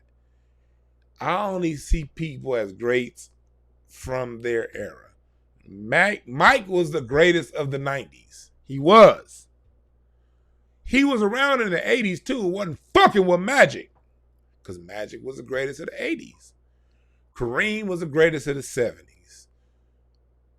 Russell and Wilt were the greatest of the 60s. Shaq was the greatest of the early 2000s. Kobe was the greatest of the late 2000s through the early teens. LeBron was the greatest.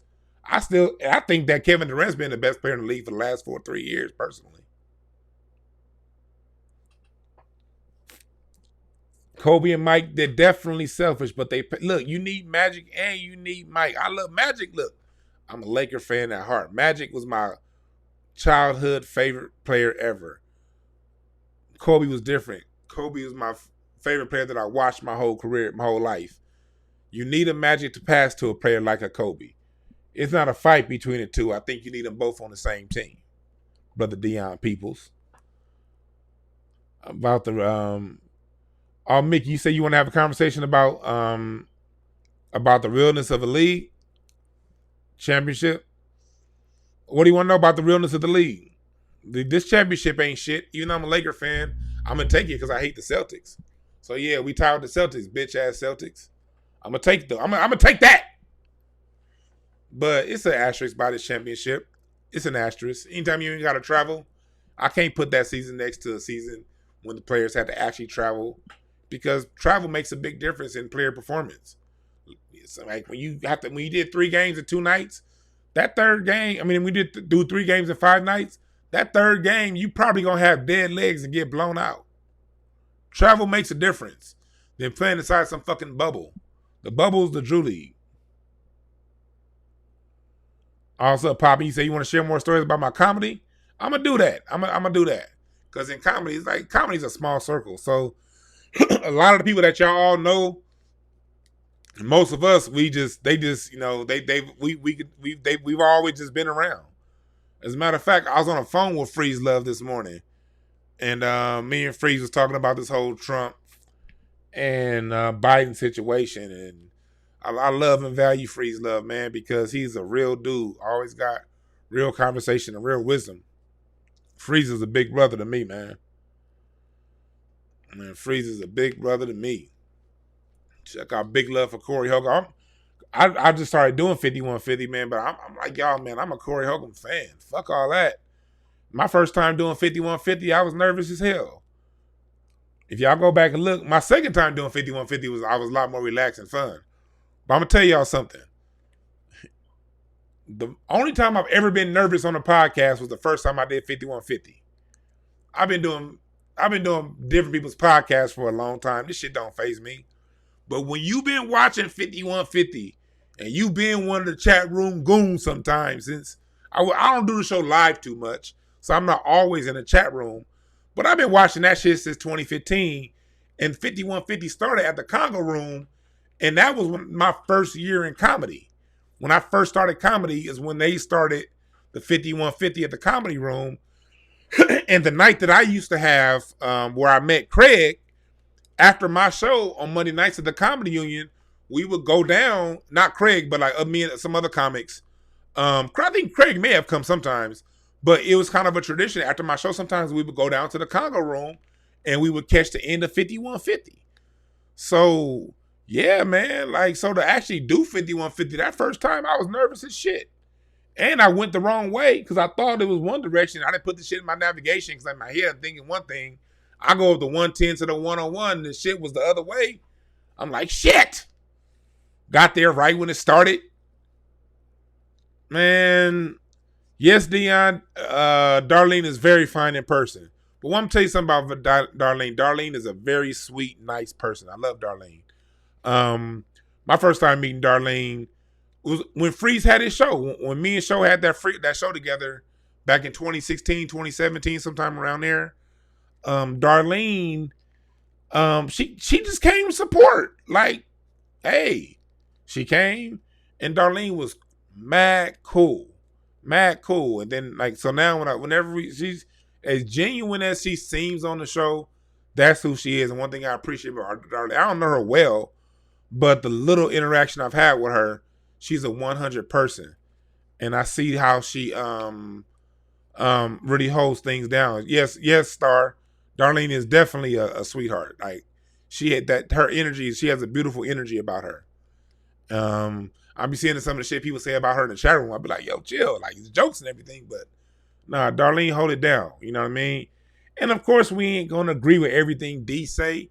Darlene come from a different culture, so her cultural perspective is gonna be different than Black people's cultural perspective. So it's gonna be certain times that she has a different conclusion than we have. We just gotta respect it because she being 100 with who she is. Fuck it. We ain't gonna always agree. Yeah, man. 2011 clip. What's that, Dion Peoples? Um, but yeah, I still look up Dope DTM. That's a dope ass artist right there, man. He's good at what he does, and I like real music. I am gonna have my music show coming out. The only reason why it's not out yet because I am. I'm shopping it for a deal to get this to get things right. But I already got interviews in the books with Bobby Rush. This dude first started music in 1951 with Ike Turner. And in my interview with him, he talks about picking up Etta James in 1957 so she could sign a record deal with Chess Records. I got interviews coming up with man, who else do I have coming up? I'm gonna do one with Paul Reiser. Paul Reiser was one of the original funk brothers in Motown, but he also was one of the greatest string arrangers of all time. Some of your greatest string arrangements that you heard in Quincy Jones's music was actually Paul Reiser writing that shit. I got Mary Wilson from the Supremes coming in. I'm interviewing. I got people who manage like Melba Moore and top artists in the 80s, like artist managers. They're going to come and give us stories. So whenever I get the deal right with that show, I'm going to release them episodes. But if these people fucking around and they don't want to give me my show and let me keep my ownership, I'll just fucking put this shit out on YouTube. I ain't giving my ownership of shit to these people. But yeah, all that shit's in a can. I got my company Breakthrough Advocacy Services, where I got my my mentoring pods coming up for youth, where I have my leadership man training. I have my individual services, and I also have pods that I'm doing for people who can't afford the mentorship services. And in that, I have different professionals, different people coming in, talking to the kids, and we help the kids develop a plan for the future. So they ain't just going around saying, I'm going to go to college one day. Fuck all that shit. These little motherfuckers need a plan. And going to college one day isn't a plan. That's just guaranteed debt. We got to rethink all this shit, man. That's why I'm here for this. We rethinking all this. So, yeah. This nigga Pop said I got 5 albums. Ha! Are you all, Dion, you found an old clip from the Comedy Union in 2011? That's a clip that Ryan Hollins put up. That's from his sorry ass phone. I told him to take that shit down. I was like, new to comedy. I'm like, ooh, that shit sucked. I don't want that shit up there, but Hollins put that up. I can't take it down. And I don't talk to that motherfucker, so. Yeah, man, so. He said, Ice-T fucked up. James Jamerson is the illest bassist. Yes, Alma Dix. I love James Jamerson. And in my interview with Paul Reiser, I'm going to talk about working with a James Jamerson. And because Paul Reiser, he wrote that if you look at, listen to Tina Marie's Irons in the Fire album, they have Tina Marie as a credit on there. She didn't arrange none of that shit. Most of those arrangements were actually by Paul Reiser. And that was James Jamerson playing bass on Portuguese Love, all that shit. That's James Jamerson back there thumping the shit out that bass. I started comedy popping, basically, and don't clown me, you sorry son of a bitch. I started comedy the Monday after Thanksgiving 2009. How did I start comedy? How do I remember that date so well? Cause I was like hanging out with just a friend of mine. We was just chilling, talking shit. I was like, yeah. They were like, yeah, you funny. I was like, yeah, it's a group of us. They're like, yeah. I was like, I'm gonna do comedy one day. I do it. Then the homegirl was like, you gonna do comedy? I said, yeah, I'm gonna do comedy. I was just talking shit. She pulled out her phone and she called, I didn't know who he was at the time. She called Barry Brewer. Y'all might know who Barry Brewer is. He has all those videos out now that go viral. And he has a show on BET that he does. Well, she calls Barry Brewer, and Barry Brewer's like, oh, you know somebody that want to do comedy? Cool. I know somebody at the comedy union. Come down on Monday, and I can get on stage. And so I had a choice. Do I go through with doing comedy? Or do I look like a bitch in front of all these people? I didn't want to look like a little bitch. So I did it. And that shit was fun as hell. My first night on stage, London Brown was there. He's on that show Ballers. He was a regular. Big Ja was there, Jade. He was a regular. Stevie J, he was on 5150 before. The light-skinned nigga that looked like Ice-T. Stephen J, he was there. Brandon Lewis from Roast Me, he was there. We all basically started comedy at the same time. And I had been doing comedy maybe 2 or 3 months. And then Craig came. And so the young folks, and Tony Baker, Clayton Thomas, they were the class ahead of us. They were just a little bit ahead of us. They had been doing comedy a little longer than us. So they were like the people we looked up to, Tony Baker and those guys. To hear more, he was also, I remember when he first came out here from St. Louis. We all were at the comedy union at the same time. Doughboy, Teddy Ray.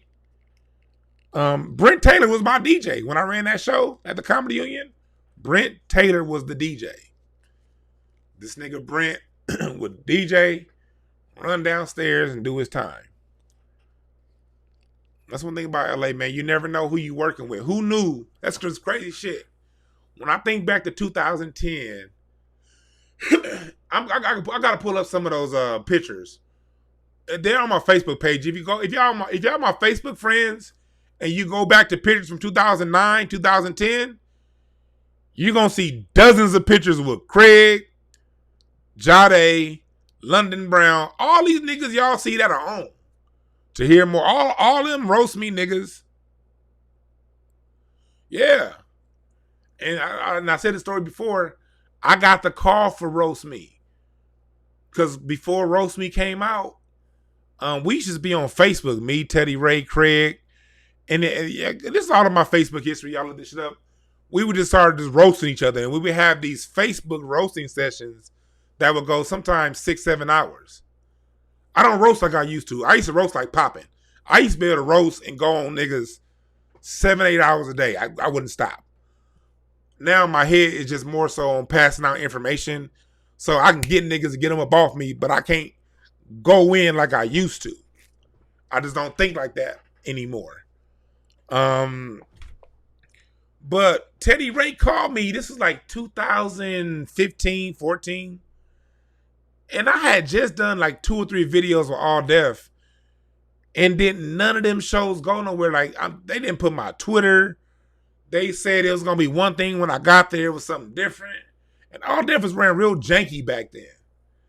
And Teddy hit me. He said, I got Craig. And mind you, niggas didn't know Craig roasted like that. All these other niggas was like, quote unquote, ahead of us in comedy. They thinking Craig is just going to be, because Craig was always his comedy was always different. The way a nigga think different, Craig comedy different too. But he bring you back to it and it be funny as hell. So they didn't, niggas was really sleeping on Craig. The fact that Craig was on made me want to do it. But I had just y'all know how it is when you have a job. I had just taken a day off work. Like I said, 3 days over a 4-week period to do an All Deaf video that did nothing. So I'm like, man, Teddy, nah, I'm good. And plus, my confidence in myself was waning at the time because shit wasn't working out the way I wanted it to. We all have these lapses in confidence in ourselves. And I got that call from Teddy Ray at a moment my confidence wasn't really high on myself. And so I passed. And then I tried to do it again. Teddy really wanted me to again, but then some of the other niggas over there kind of whoop, whoop, whoop, and Teddy didn't have the power no more to get people on. And the niggas who then got the power to get niggas on, I'm not gonna name no names, I'm not starting no messy shit. But put it like this, the people who did have the power to get me on that show was niggas that I was giving rise to the comedy club just a couple years prior. These was niggas people, when I had my show at the Comedy Union, they didn't have enough people to get on stage. I was still saying, you know what? Because it was like kind of a bringer show. You got to bring people to get stage time. I was still sacrificing my own stage time to let niggas up who didn't even have a minimum amount of people. Why? Because I figured, I'm a genuine nigga when it comes to, I love people. I love y'all. I love everybody. I do all this shit from love. You know what I mean? So I had genuine love for people.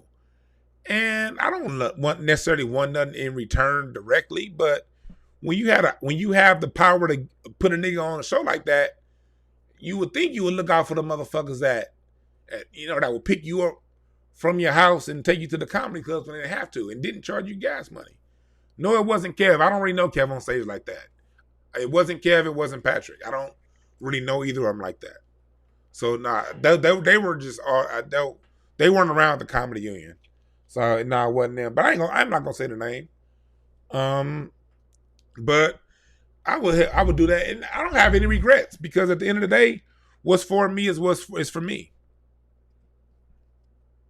What's for me is for me, and that look right there wasn't for me. I ain't tripping. Plus, with the job that I had then, I really wasn't trying to be out there like that either. So it probably was the law of attraction at the end of the day. My deepest desire wasn't to be out there, even though consciously on top I wanted to be out there. Subconsciously down deep below, that's not where I was. So I met the law of attraction. Even though it was there for me, it didn't happen. So I can't go pointing fingers and saying, well, you should have did this. Well, shit, Dewan should have maintained the confidence in himself. And I lost it, but I lost it for a little bit and I got it right back. So it is what it is. I had other shit. I got a whole nother business away from comedy anyway. My whole shit ain't in comedy. So, things happen whenever the fuck they supposed to happen. They happen now. Now I got you motherfuckers in the chat room, and I thank y'all for joining me. Small, we growing. Like I had 35 YouTube subscribers in June. I'm over 2,000 now. And that's thanks to Craig, Corey, Holcomb, and y'all motherfuckers. And people that hear some real shit. So, yeah, man. That's just how I go, man. You can't look at people, man. Life is too short. Things happen when they supposed to happen. And you keep pushing. But I value what I got. At one day it'll get to the point to where I got 500,000 subs, But I'm really just now starting to push my shit. In the last few months, I'm not even a full 6 months into really pushing my shit hard. So in just this short amount of time pushing my shit hard, my audience went from 35 people to over 2,100. So I keep pushing like this, it'll be up there. I ain't tripping. Yep, Judge Joe Brown on Sunday. We gonna ask some real shit. But again, I thank y'all for listening. I've been talking too goddamn much. We was after Craig Facts, me and that nigga Duncan. I like getting that nigga Duncan mad because Duncan, when he get mad, he be whoa, and then that shit be funny as hell. The nigga Duncan get mad on Craig Facts. That shit, I love pissing that nigga off. But Duncan's a real one because after the show, man, we blaze and we blaze hard. Sometimes the reason why, like when they go to commercial break, you may see me and Duncan or me and Show come in a little bit late. It's because on that break, we's getting high than a motherfucker. Duncan, my nigga, man. He's a talented producer. I got nothing but love for him. One thing I say about the Craig Smith podcast is, man, everybody on that show is a 100 dude. We all got our flaws, but I don't give a shit about focusing on those grown-ass niggas' flaws. These are all grown-ass men that take care of their responsibilities, and they love what they do, and they're real good at what they do. And all of us have our own thing, but we all come together and create another thing because we like to have these real-ass conversations. I appreciate you, Dion. Appreciate you, Nikki. I much love and respect for Nikki holding it down, the moderator in the chat room. Mickey be getting motherfuckers out that chat room before I get a chance to. I appreciate you. But hotepish@gmail.com if y'all ever have any questions. If y'all ever have any topics y'all want to talk about, some shit you want me to address, the email address for the show is hotepish@gmail.com. Send an email to that. Add me on social media, DeJuan Brown. Y'all see the Cash App? That's also the name on Facebook. Facebook is where I talk the most shit. I don't really be on Twitter like that. Instagram a little bit, but I do most of my shit talking on Facebook when they don't have me in Facebook jail. Appreciate that, popping. Y'all recognize me genuine. Now I'm glad you recognize that because I can say that I didn't know. Only person I knew before that show was Craig. I ran across Charlie maybe once at the comedy club. I didn't know Dozy. I didn't know Brandon. I didn't know Duncan Show or none of them. But like when real meet real, it's like I don't have to have known you to once I get to know you, I've known you my whole life. And that's kind of how it is with all of us, man. Like we all got our own separate lives and shit, but we ain't known each other that long. But when you got a bunch of real people, it's not a big thing for everybody to come together. I'd love to do a Neely Fuller interview, but Neely Fuller has a Master Hotel. But Neely Fuller, I remember hearing him on a radio show one time. He has a contract with the people he interviews with. He basically does his show and Carl Nelson. But go and the Carl Nelson show. If you want to hear Neely Fuller, I can't listen to Neely Fuller on his own show because of the host, Mr. Bobby. Mr. Bobby hosts like he's in his drawers. Like, what the fuck you doing? Pay attention. I much respect. I'm not trying to disrespect Mr. Bobby, but because of him, I can't really listen to Neely Fuller. But whenever Neely Fuller is on Carl Nelson's show, and he be dropping them gems. Neely Fuller was on Carl Nelson 2 weeks ago. Download the Carl Nelson podcast. And Neely Fuller's on like once a month, once every 2 months.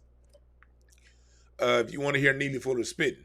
That nigga Neely Fuller was spitting that last time on Carl Nelson. So get that. But anyway, man, I'm about to get to my wife. My wife, my best friend. I love the fuck out that woman. And she been here watching me run my mouth all goddamn day on these podcasts.